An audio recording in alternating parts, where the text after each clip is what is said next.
Reaching back to ancestral stories, thousands of years old, people like historian and San Diego State University professor Ethan Benegas are sharing their native culture and traditions through comics. It's truly an immersive experience here.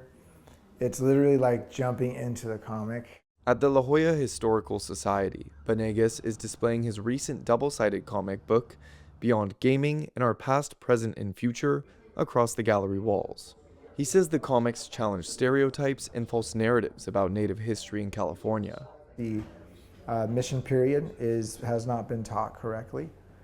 And we have a page on that, Burning the Mission. The stories are mixed with history lessons drawn from his own experience as a Kumeyaay, Luiseno, and Cupeño Native American. Benegas grew up on the Barona Reservation near Lakeside.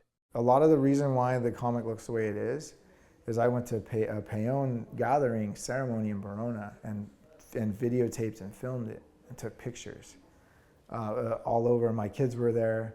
That's why they made it in the comic, actually. Now he'll share that work with an even greater audience as a panelist at Comic-Con in the first ever Indigi-Con in California. He sees it as a launching pad for even more storytelling from indigenous communities.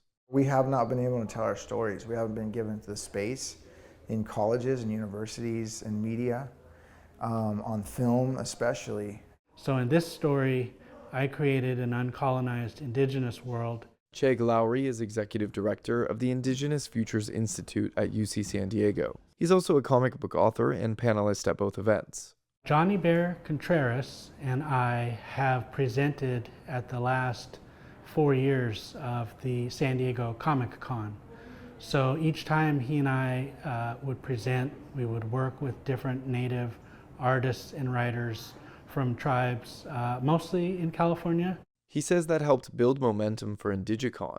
Lowry is co-directing the event. And so we invited 8 comic book artists and writers from tribes around the country. He hopes this event inspires Native youth and educates Californians on tribal history and their cultural practices.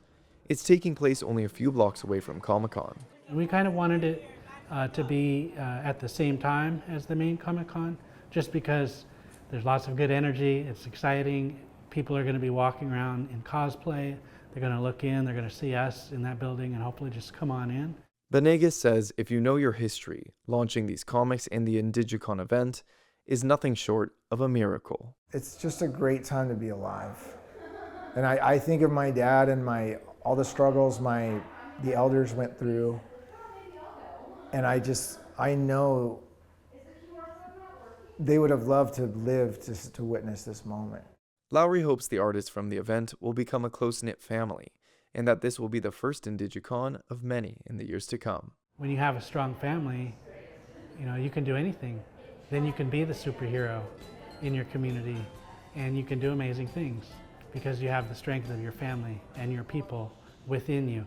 Indigi-Con takes place Friday, July 25th and Sunday, July 27th at UC San Diego Park and Market in downtown San Diego. Jacob Aere, KPBS News.